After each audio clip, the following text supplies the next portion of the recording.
نحمده ونصلي على رسوله الكريم اما بعد فاعوذ بالله من الشيطان الرجيم بسم الله الرحمن الرحيم رب اشرح لي صدري ويسر لي امري واحلل عقدة من لساني يفقهوا قولي۔ توبہ کا واجب ہونا، یعنی توبہ صرف یہ نہیں کہ تمہیں چوائس دی جا رہی ہے، نہیں، توبہ کرو ہی کرو۔ توبہ کیا ہے؟ وہ واپس لوٹنا ہے۔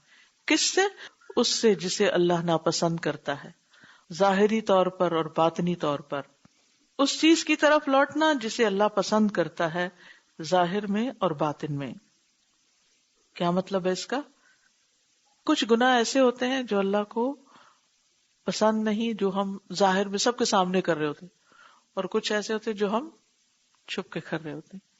کچھ دل کے گناہ ہوتے ہیں، کچھ زبان کے ہوتے ہیں، کچھ عمل کے ہوتے ہیں۔ اسی طرح اس کے اپوزٹ کچھ نیکیاں دل کی ہوتی، کبھی انسان زبان سے، کبھی سب کے سامنے، اور کبھی چپ کے اپنے رب کو پکارتا ہے اور توبہ کر رہا ہوتا ہے۔ وَأَصْلُ التَّوْبَةِ الرُّجُوعُ، اور توبہ کی اصل رجوع، واپسی ہے، ریٹرننگ۔ اور کہا جاتا ہے جو پلٹ آئے، لوٹ آئے اللہ کی مخالفتوں سے، یعنی مخالفت کرنے سے اللہ کے حکم کی، اللہ سے حیا کر کے، اللہ تعالیٰ کیا کہیں گے، یہ بندی کیا کر رہی ہے، تو کبھی اس گناہ کے کرنے کی شرمندگی ہمیں توبہ کی طرف لے آتی ہے، وَخَوْفًا مِّنْ عَذَابِهِ، اور کبھی اللہ کے عذاب سے خوف کھا کر بندہ پلٹتا ہے، تو یہ توبہ کرنے والا ہے۔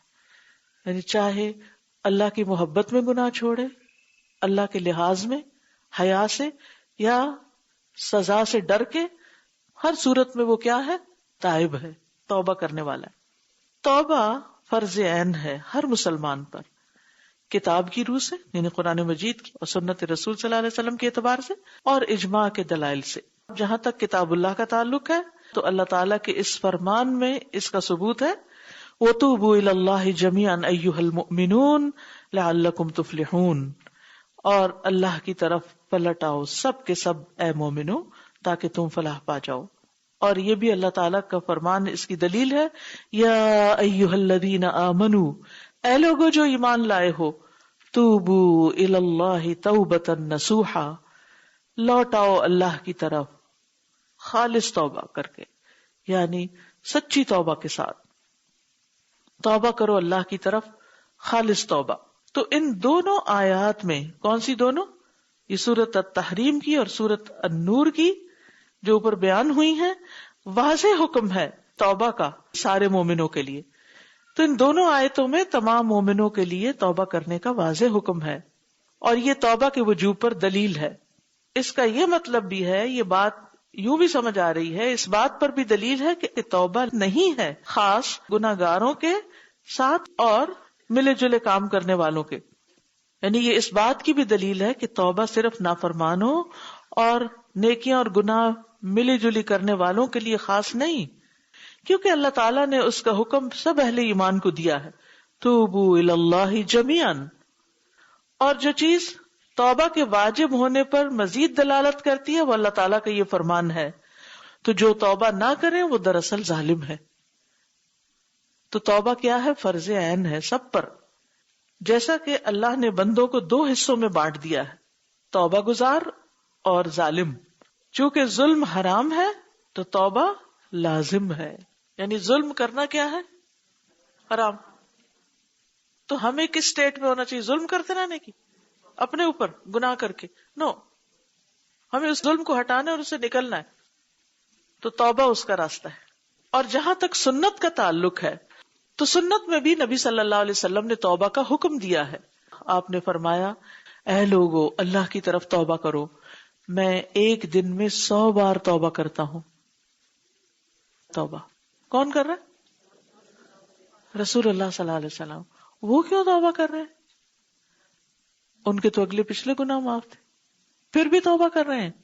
جی ہاں، تو توبہ سب کے لیے ہے، چاہے کوئی پیغمبر ہی کیوں نہ ہو۔ جہاں تک اجماع کا تعلق ہے، ابن قدامہ نے کہا توبہ کے واجب ہونے پر اجماع منعقد ہو چکا ہے، یعنی سب کا اس پر اتفاق ہے، کوئی بھی یہ نہیں کہتا کہ توبہ کی ضرورت نہیں کسی کو۔ شیخ الاسلام ابن تیمیہ کہتے ہیں، ہر بندے کے لیے توبہ لازم ہے، اور وہ واجب ہے پہلوں پر بھی اور پچھلوں پر بھی، بڑوں پہ بھی چھوٹوں پہ بھی، سب پہ لازم ہے۔ اور قرطبی جو مفسر ہیں ان کا کہنا ہے امت کے درمیان اس معاملے میں کوئی اختلاف ہی نہیں کہ توبہ واجب ہے، اور یہ ایک اسپیسیفک فریضہ ہے طے شدہ کہ جو کر کے رہنا چاہیے ایک خاص طریقے سے۔ تم پر اللہ کی رحمت میں سے ہے یہ کہ اس نے توبہ کو لازمی فریضہ قرار دیا، یہ اس لیے کہ تمہیں معاف کر دے اور تیرے گناہ ڈھانپ دے اور تیری برائیاں مٹا دے۔ بس اللہ عز و جل ہم سے بے نیاز ہے اور ہماری اطاعت سے اور ہمارے اعمال سے، یعنی اسے اس کی کوئی ضرورت نہیں، جیسے کہ اللہ تعالیٰ کا فرمان ہے لن ینال اللہ لحومها ولا دماؤها ولکن ینالہ التقوی منکم، ہرگز نہیں پہنچتے اللہ کو ان قربانی کے جانوروں کے گوشت، ولا دماؤها، اور نہ ان کے خون، ولکن ینالہ التقوی منکم، لیکن پہنچتا ہے اس کو تقوی تمہاری طرف سے۔ یعنی جب عید کے موقع پر تم جانور حلال کرتے ہو تو اللہ تعالیٰ کو نہ تو گوشت ملتا ہے نہ خون پہنچتا ہے، بندے تو گوشت اور خون دونوں سے فائدہ اٹھاتے ہیں، تو اللہ تک کیا پہنچتا ہے جب ہم کہتے ہیں یہ اللہ کے نام کی قربانی؟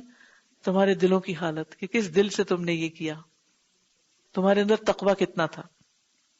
تو سچی توبہ کی طرف دوڑو، جلدی کرو، ہر روز توبہ کی تجدید کرو، رینیو کرو، اور ہر وقت، کیونکہ اپنے گناہ سے لوٹنے والا اور اس پر نادم ہونے والا وہ اصرار کرنے والا نہیں ہوتا، خواہ وہ دن میں 70 سے زیادہ دفعہ اس گناہ کی طرف لوٹے۔ یعنی یہ نہیں مطلب کہ پھر ہر وقت گناہ کرے جان بوجھ کے، بھول چوک، یعنی آپ دیکھیں کہ دن میں ہماری زبان سے کتنی ایسی باتیں نکل جاتی ہیں ہر روز، باوجود کوشش کے کہ جو ہم نہیں چاہتے کہ نکلیں۔ اب نکل آئی تو کیا فرسٹریشن میں بیٹھ جائیں گے کہ میں تو کبھی ٹھیک نہیں ہو سکتی، اس لیے میں تو اپنے آپ سے ڈس اپوائنٹڈ ہوں۔ نو، مومن کبھی ڈس اپوائنٹڈ نہیں ہوتا، وہ کوشش کرتا رہتا ہے اور اللہ کی طرف لوٹتا ہے اور اللہ سے دعا کرتا ہے کہ مجھے پہلے سے بہتر انسان بنا دے۔ جو اس چیز کی کوشش میں لگ جاتا ہے اللہ تعالیٰ اس کی حالت امپروو بھی کر دیتے ہیں، اس کو نکال بھی دیتے ہیں اس سے، پھر کیونکہ وہ اس میں سچا ہوتا ہے۔ یہ بار بار توبہ کرنا ایسا ہی ہے نا جیسے بار بار نہانا، بار بار وضو کرنا، بار بار، تو آپ دیکھیے کہ جب بار بار آپ اپنے آپ کو دھو رہے ہیں تو پھر پہلے آپ جس گندگی کے عادی ہو گئے تھے تو اب آپ اس صفائی کے عادی ہو جائیں گے، پھر آپ کو وہ گندگی میں جانا بھی اچھا نہیں لگے گا۔ سبحانک اللہم و بحمدک، اشہد ان لا الہ الا انت، استغفرک و اتوب الیک۔ السلام علیکم و رحمۃ اللہ وبرکاتہ۔